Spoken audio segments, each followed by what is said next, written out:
Welcome into Second Down on a Monday afternoon. Christian Gokel, Cody Queen, Cam Ursery, glad to have you alongside here. A lot to get into today. Listen, I have shocking news, Cody, and I don't make the rules, but Georgia Tech and Alabama are basketball schools now. Yep. I don't make the rules. Sorry, Alabama fans. You're a basketball school now. Alabama wins the SEC championship, and Georgia Tech knocks off number 15 Florida State to win the ACC tournament. When was the last time, Cam, do you think, and this would be something good to research, that an ACC tournament champion entered March Madness as a 9 seed? Probably never.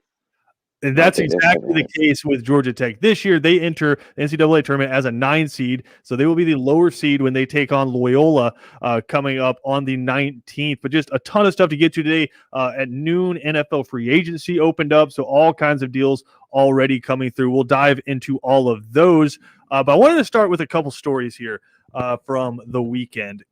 Cody, you and I had an interesting experience on Saturday. Oh, it was Cam, we talked about this on Friday, right? The beer mile that Cody and I were going to partake in on Saturday. We were talking a big game. Cody was saying sub 10 minutes, feeling good. No. Just look, I mean, my man was in the Army, used to run through the mountains of Colorado and then through the mountains of Afghanistan. Like my man can run. But Cam, Cody drank 4 beers, and Cody deposited 4 beers into a trash can. No, in the bushes. In the bushes. Yeah. Outside of a very reputable brewery. I mean, Cody, it was a tough day.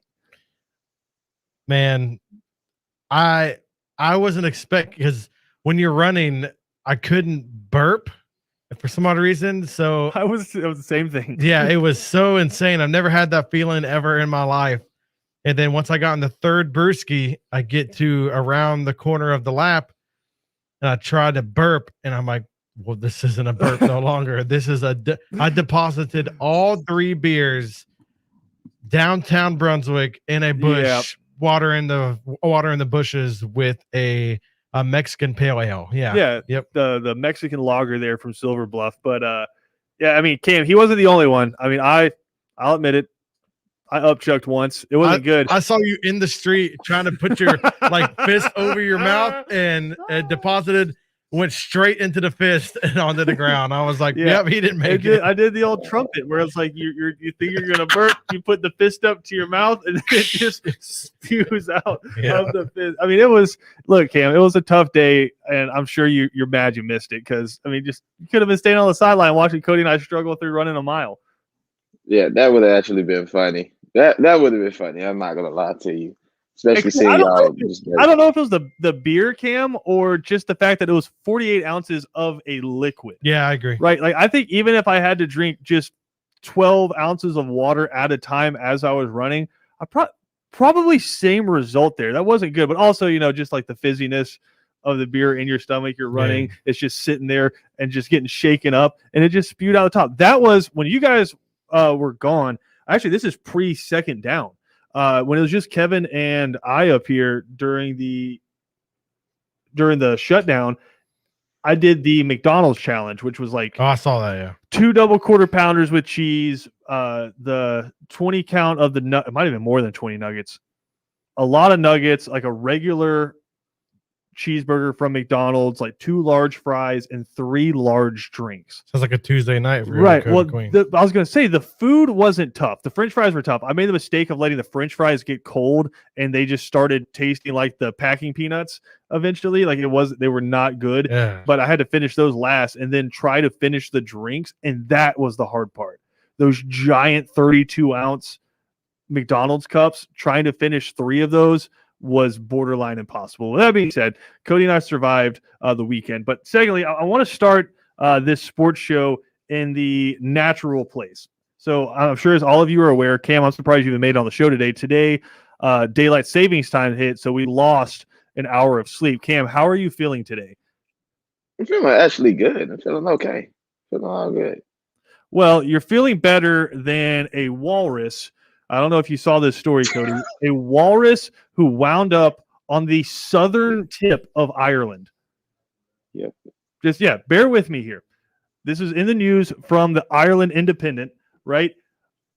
A dad and daughter were walking along Valencia Island in South Ireland, and they look in the water and something like keeps breaching out of the water, and eventually they see that it's a walrus that had traversed from either the Arctic or Greenland, which is a long way, thousands of miles, traversed that and was washing up on shore. And so they ask a marine biologist, what do you think happened? Like, how did this walrus get here? Marine biologist goes, oh, well, he was probably taking a nap on an iceberg and woke up in the middle of the ocean, either in Greenland or the Arctic. I mean, Cam, have you ever napped so hard that you ended up in another country? Man, I wish I could nap that good. Shoot, that sounds like a great nap. But I see you retweet that. I couldn't do nothing but laugh. That was funny. I mean, look at my man, Cody. Like, I have. Confused, scared. It looks like me on the beach, looking like. Look at that king. But they said he Look is at that king. he said he's the size of a dairy cow. I mean, that's some walrus, dude. That's some sleeping. Like, that's some good nap. Like, you mowed the grass and golf's on nap. Yeah, I've actually fallen asleep in Maine and then woken up in Ireland. So I can relate.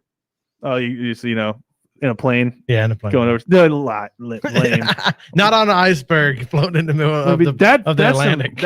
I wanted to ask you, Cam. I don't know if Cam has quite the same experiences, and he might get upset here as with naps as us. And Cody, I don't know if I have quite the same experience with naps as you, because number one, you've had to nap in foreign countries in like hostile combat zones. Mm-hmm. At the same time, though, you're also a dad, so you've had to like find and carve out nap times as a dad as well, which is more difficult, napping in a home where you have a couple of kids losing their minds, or napping overseas in an active combat zone. Oh, sometimes gunfire blows you to sleep, man. No, with kids in the house, I feel like it's more dangerous. So yeah, you can't trust them. Do you ever do the thing like where you're like, it's way too quiet while you're asleep? Yes, and you get real nervous?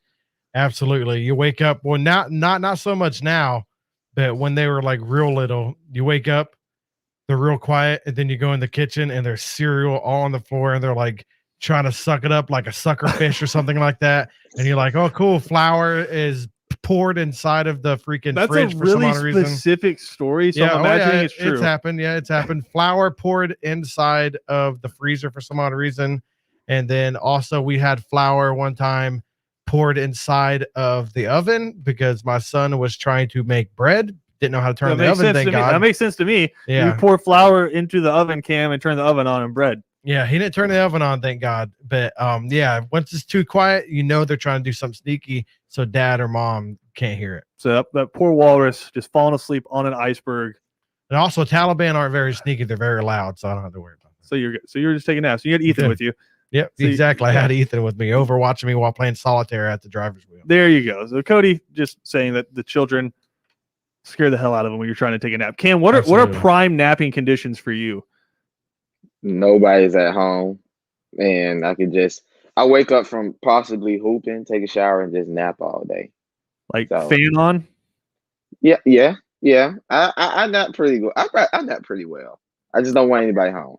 I've never had a good nap. I wake up, feel like I have a hangover every single time. The best nap, I think, is at the end of the 1 o'clock games on Sundays during NFL season. Like, as soon as those games are over, like napping through the first half of the 4:35 games, that's just the best. Mine's the first 25 laps of NASCAR I watch. That's pretty good. I fall asleep, wake up for the last 25 laps. That's and I'm pretty good. You just have the yep, and it's good. You turn the bass way up. That's some good white noise to go to sleep to. Send us a message on Twitter at ESPN Coastal. What is the best napping conditions for you? We want to know. Today's National Napping Day or International Napping Day. No, it'd be national because they don't do daylight savings time all over the world. I mean, they don't even do it like in all cities or maybe even states. I've heard Georgia's trying to get rid of it. I mean, I get it because like it used to be you're trying to give the farmers an extra hour to work in the fields. But we still have a bunch of folks out there, Cody, putting food on the table for us. So You go out in the country.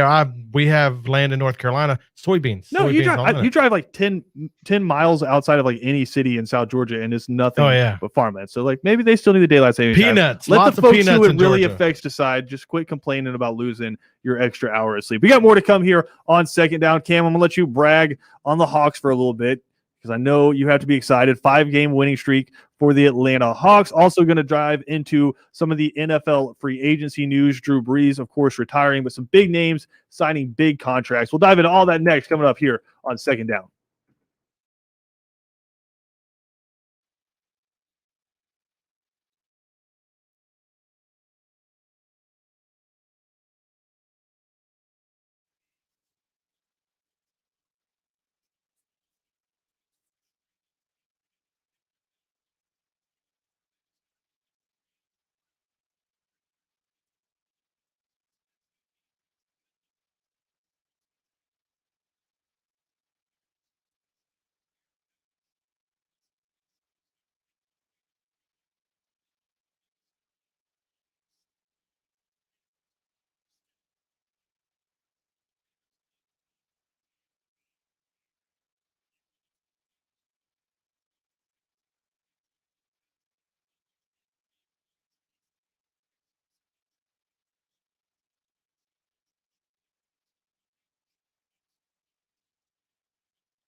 Welcome back into Second Down right here on ESPN Radio. We are, of course, presented to you by the Uniform Source. Cody, this just coming across from Pro Football Talk. Rob Gronkowski, quote, "I want to dip my toes into free agency and see what's out there." I mean, is he sick of Tampa already?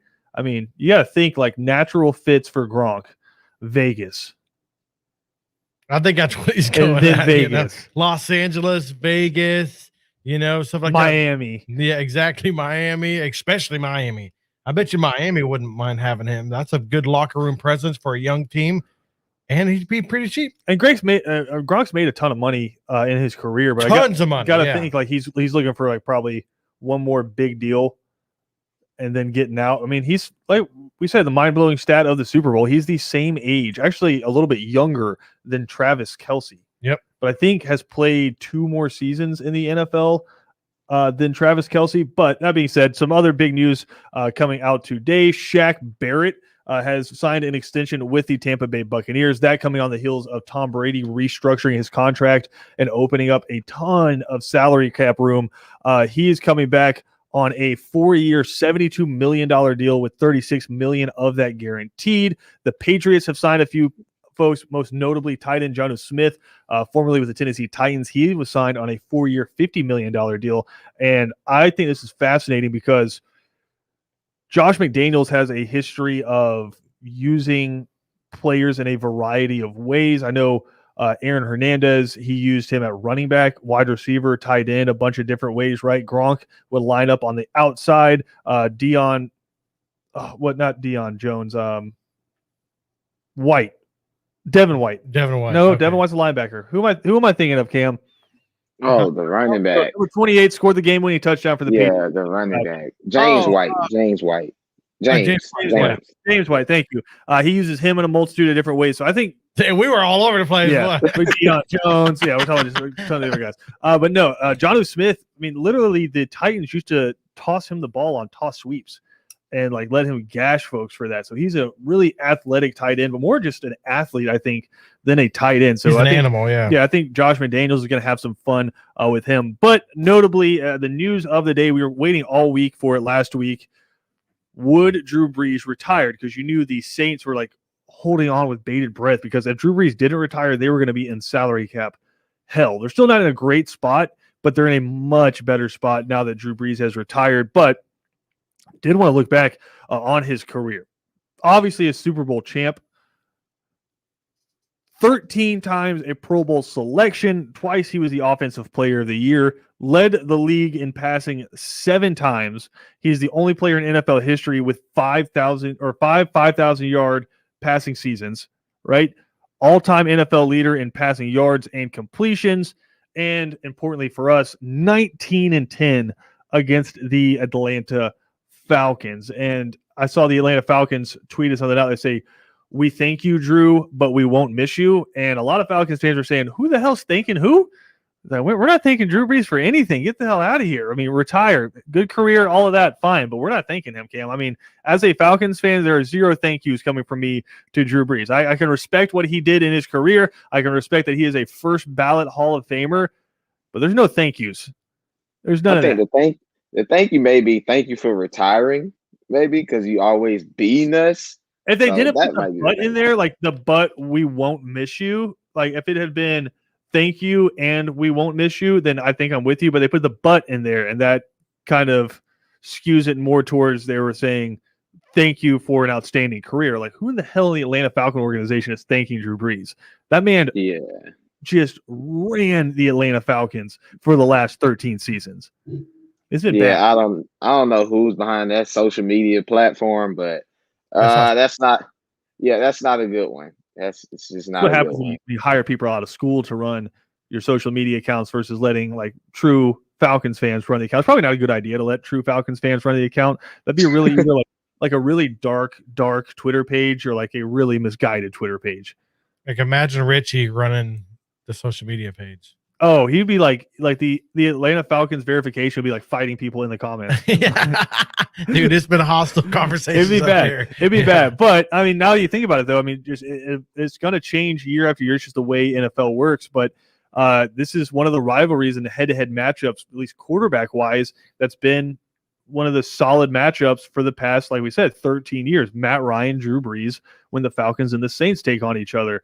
And now you got to think Matt Ryan's going to be the starter for the Atlanta Falcons in 2021 unless something crazy happens. But now Drew Brees is retired, so one of those historically great quarterback rivalries has come to an end. And probably a year from now, we're going to be talking about a completely different quarterback matchup with the Saints and the Falcons. So, I mean, it's something that you're going to think back on nostalgically. Like that, you used to watch those Matt Ryan, Drew Brees games. But at the same time, 19-10 against the Atlanta Falcons. My man was a Falcons killer.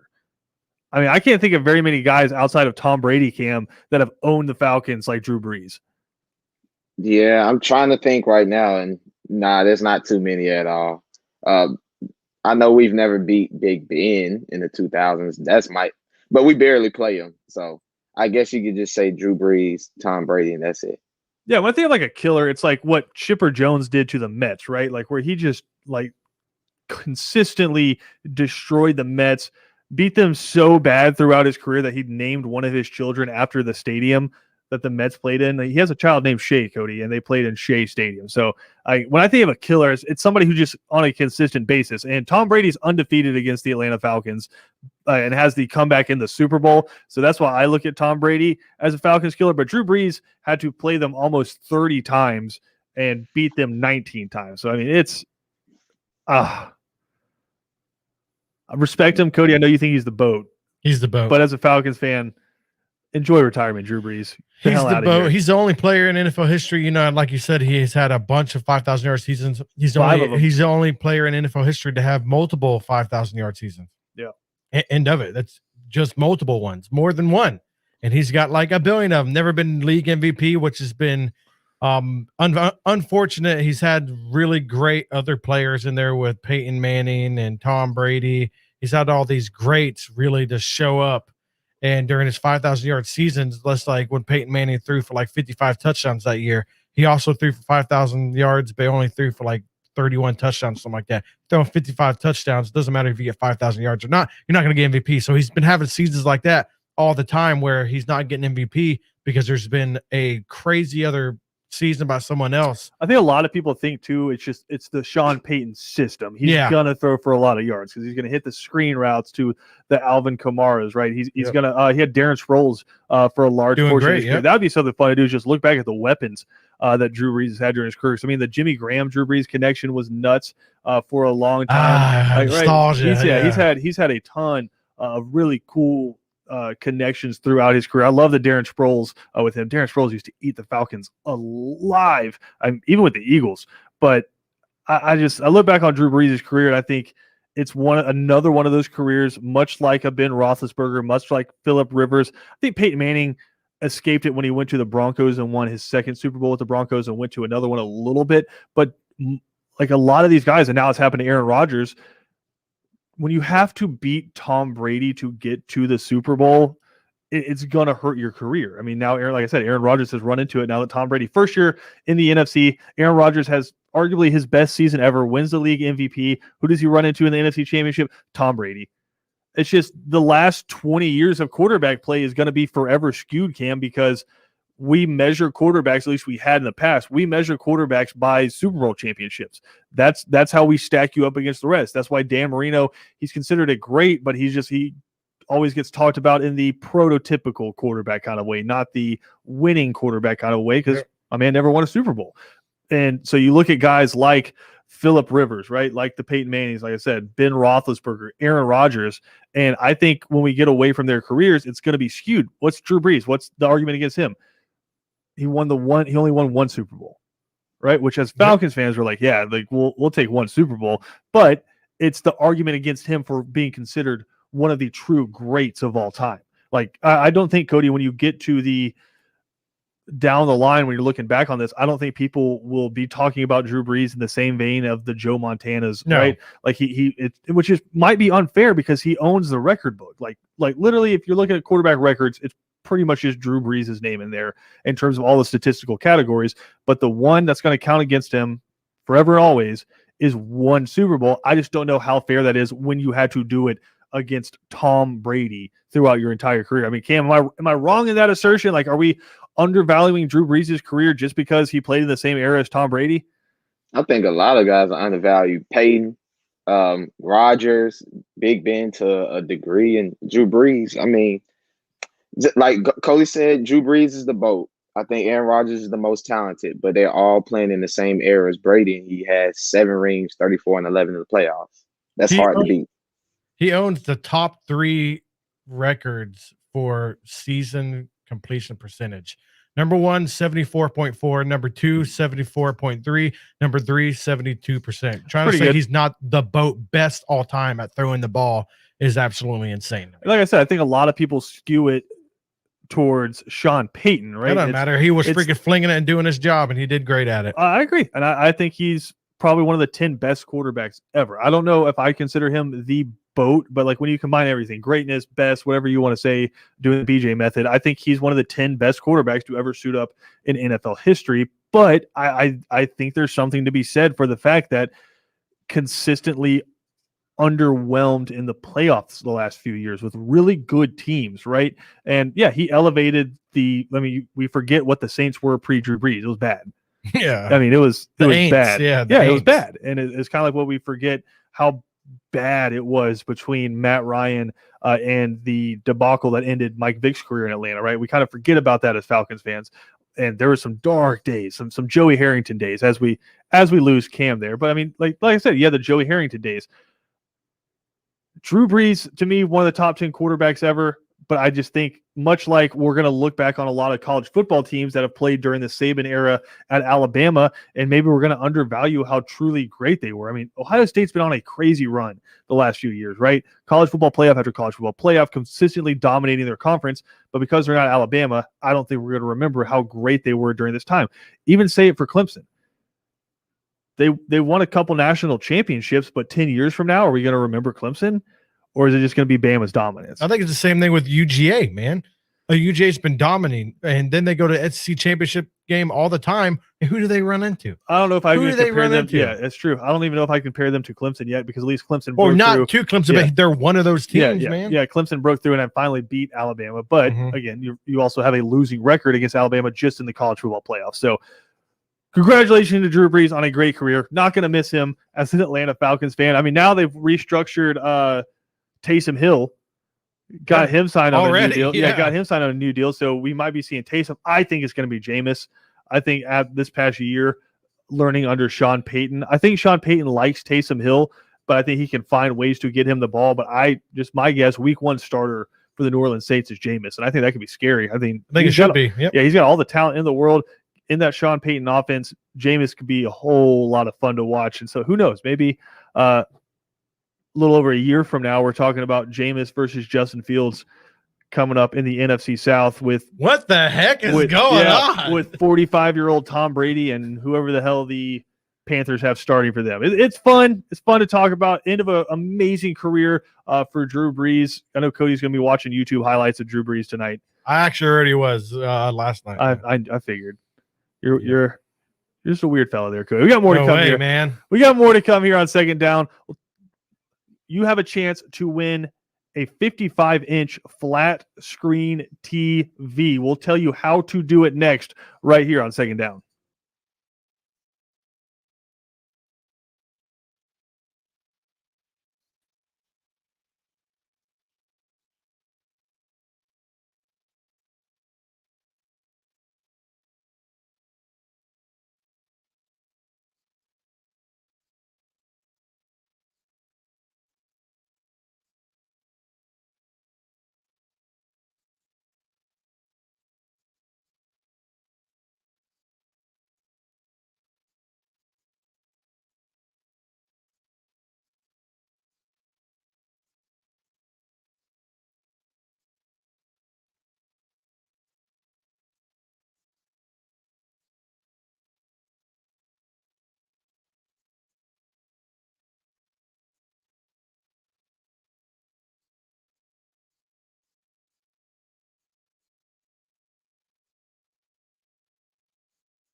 Welcome back into Second Down right here on ESPN Radio. Christian Gokel alongside Cody Queen and Cam Urshry. Glad to have you alongside. We, of course, presented to you by The Uniform Source. 2 different locations in Savannah. Make it so easy to fulfill all of your uniform needs.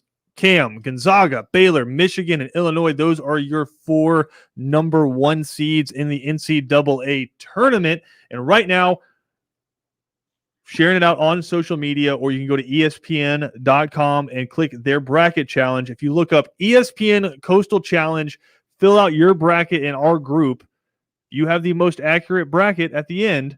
You will win a 55-inch 4K TV. We make it really easy for you. Like I said, ESPN.com, click on their bracket challenge and search in the groups for ESPN Coastal Challenge. And if you have the most accurate bracket, you can win a 55-inch flat screen TV. All of this presented to you by Low Country Honda dealers. Cam, like I said, Gonzaga, Baylor, Michigan, Illinois, those are the 1 seeds. What I want to know from you, which one of those 1 seeds is going to lose first, if at all? Gonzaga, Michigan, Baylor, and Illinois. I'll go Michigan. You don't think Michigan makes the Final Four? Oh, I don't think so. I don't think so. I think they have Michigan State in their bracket, and Michigan State, just watch out for them. Just watch out. They've been real hot towards the end of the year, and they have that play-in game. A tough draw for Georgia Tech coming up. They draw Loyola, 24-4 8 seed. Yes. That's gonna be a tough one for Georgia Tech. But I think outside of that, you got to play number 1 seed Illinois in the next round. So I mean, you win the ACC tournament and they slot you in as a 9 seed.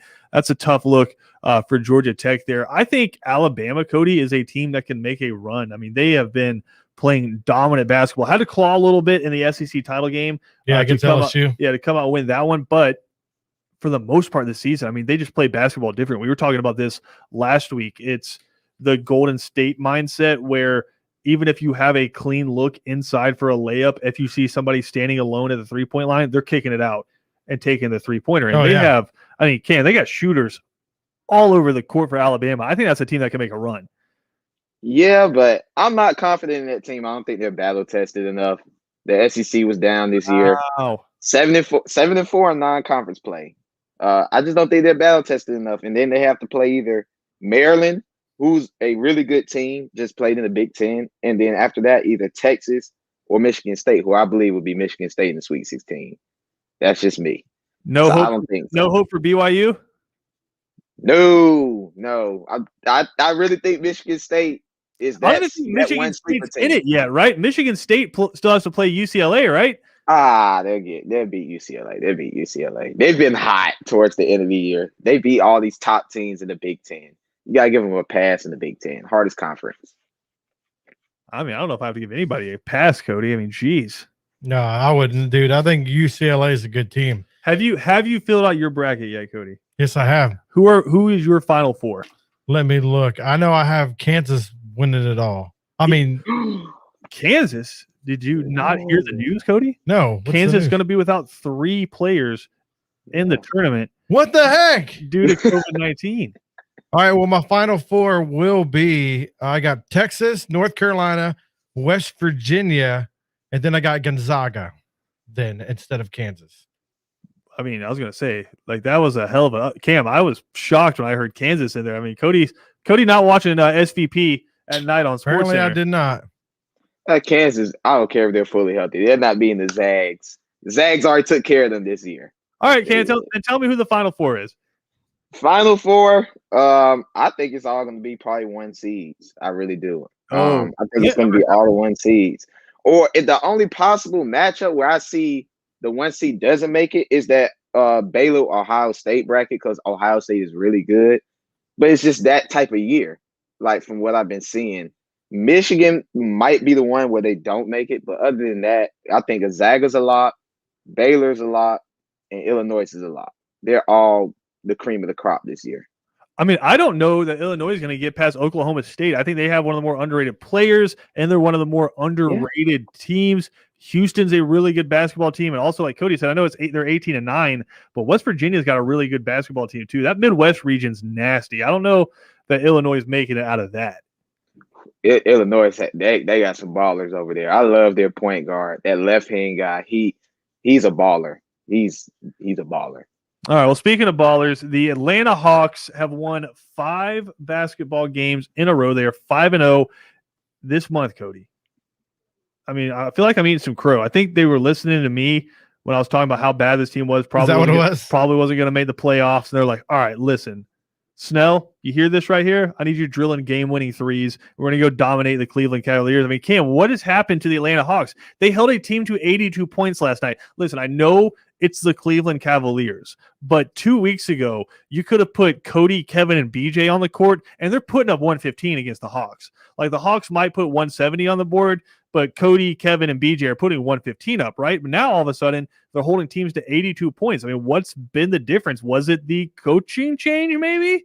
Yeah, Nate McMillan's a really good coach. Good defensive coach. They held Miami to 80 points, and they just took advantage of a weak schedule, period.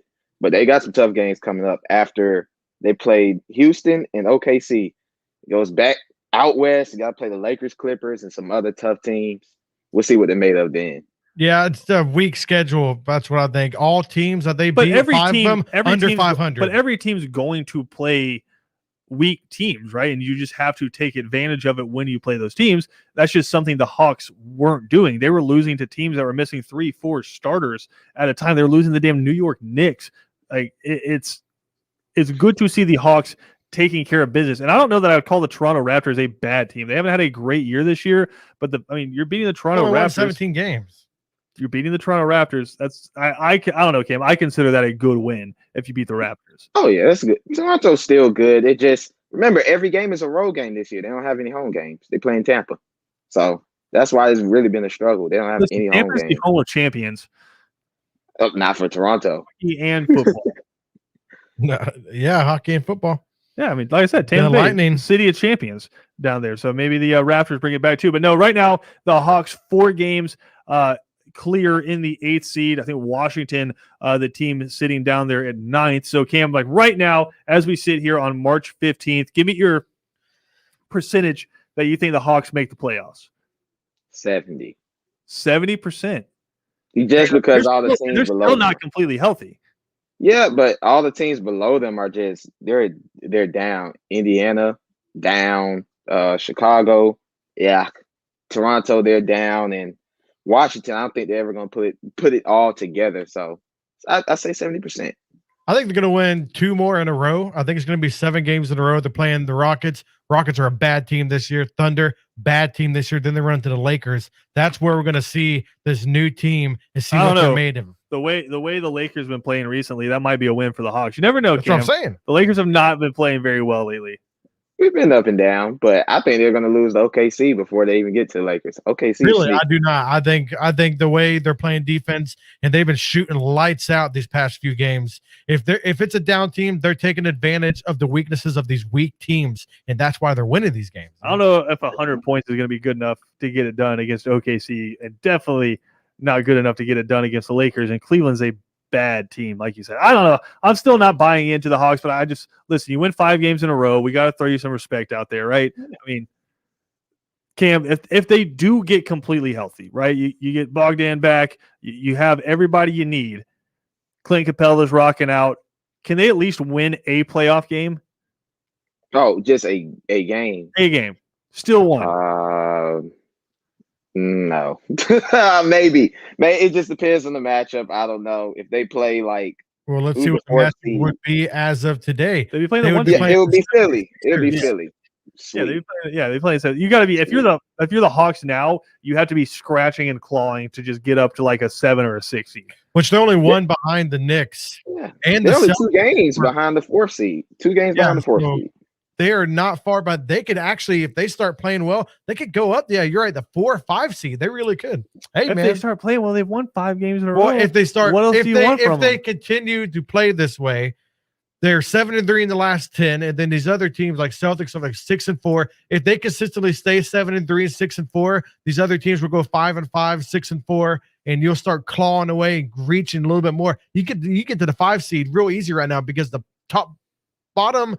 From 4 to 8, Cody, Nothing's easy for the Hawks. 4 to 8 is so weak that could be scrambled from 4 all the way down to 10, maybe 11. It could be scrambled a million times Cam, by the end of this. in your mind, what does Nate McMillan have to do to keep this job?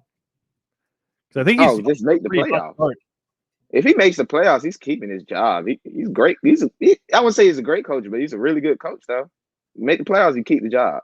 There's no way they get rid of him. Everything I have seen so far, like he's taken these same players and just completely flipped it. And it hasn't necessarily been a change on the offensive side. It's just the effort you've seen on the defensive side consistently. I mean, I don't know who he put on notice or what he changed, but something has changed inside the Atlanta Hawks. That being said, even if they make the playoffs, they're still going to be a sacrificial lamb to the team they have to play in the first round of the playoffs. So, I mean, let's just keep everything in a relative view. Enjoy the 5-game win streak. I'm kind of with Cam. I don't think it's going to last very much longer. We're not looking at the 2015 Hawks where they're winning 18 games in a row. Also, report coming in. Celtics have shown interest in John Collins. Just want to. I mean, they're shopping. Yeah. They've been shopping John Collins almost all season, right? I just came if they're this hot right now and they're making a push towards the playoffs. State Farm can let some folks in for playoff tickets. I don't see them trading John Collins right now.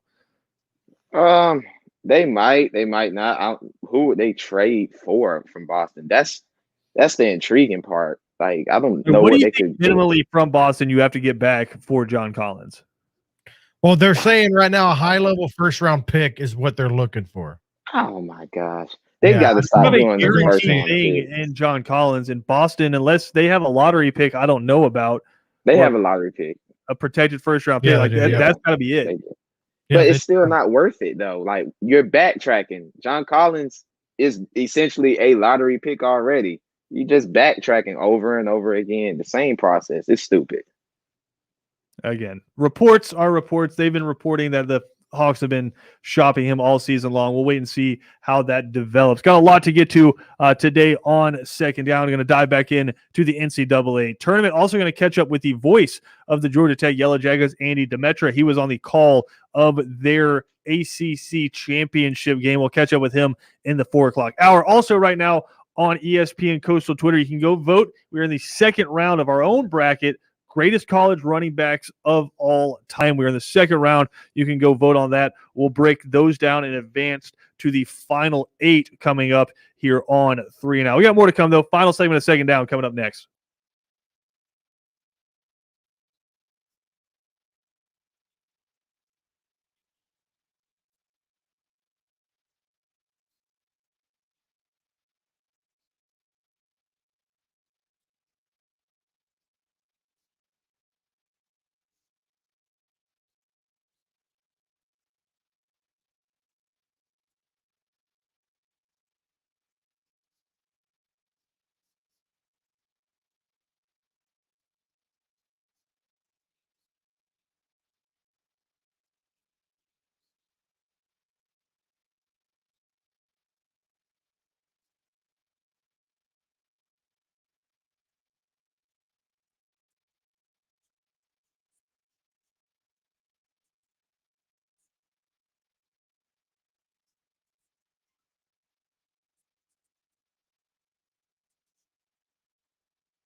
Cam, how much of the Grammys did you consume last night? None at all. 0%. 0%. Cody, you? I didn't even know it was on. Do you know who won the album of the year? No, I was more upset I missed the Kids' Choice Awards. I didn't know that was on I didn't even know that was still this a thing. weekend. Really? I mean, I don't have kids.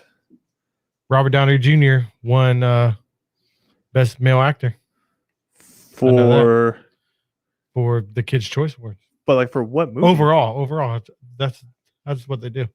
They're just like, this guy's cool. He's Yep, the best that's actor. Like exactly he doesn't how have you to be do in a it. movie this No, past year. He's it's just not movie awards, Kids' Choice Awards. It is. that's a fascinating award. He's Iron Man, dude. Well, I mean, yeah, but like if that's the case, then like is he just gonna win the award every year? Yeah, what's wrong with that? He's like Tom Brady of like Kids' Choice Award. I don't know. Like Tom Brady plays in the season every year. If Robert Downey Jr. doesn't come out with a movie, then should he be in the running? Is there any other better award than the Orange Blimp?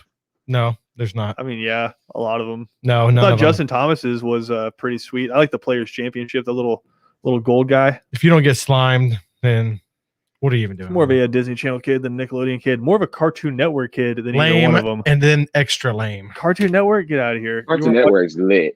Yeah. Cartoon Network's lit. Yeah, you weren't watching Toonami. No, not really. You weren't watching Dragon Ball Z. Eventually, I think we caught him in a lie because I know my man loves Ed, Ed and Eddie. I do love that Eddie. Yeah, that was Cartoon Network. Cartoon Network. And then later on, as an adult, I like Teen Titans, the new Teen Titans Go. Yes. I do dig that. But when I was growing up in the 90s, stuff like that, it was, straight up all that. Rugrats, Keenan and Kel. Come on, man. That was it. That's Doug. what I grew up with. Hey Doug. Arnold. Oh, yeah. Yep. All those what I was into. Damn it. All on Nickelodeon. Once in a blue moon, obviously I'd go to the other ones. I liked iCarly. Yes, when I was like a little older, I did like iCarly. Oh, you're sharing a lot right now. Yeah. I'm just saying. Just my become childhood. Cody's therapy session right here. Mhm. We do have a ton coming up later this week. We will have all the coverage for you of the NCAA tournament. We will have wire-to-wire coverage coming up on Friday. Games tip off on Thursday, but literally starting at noon on Friday, we'll have a ton of college basketball action live for you here on ESPN Radio. And as I mentioned, if you want a chance to win a 55-inch flat screen TV, head to ESPN.com, click on their tournament challenge there, and look up ESPN Coastal Challenge. Join our group, fill out your bracket, and if you have the best bracket, you will win a 55-inch flat screen television. I mean, Cody, it doesn't get much simpler than that. 55-inch.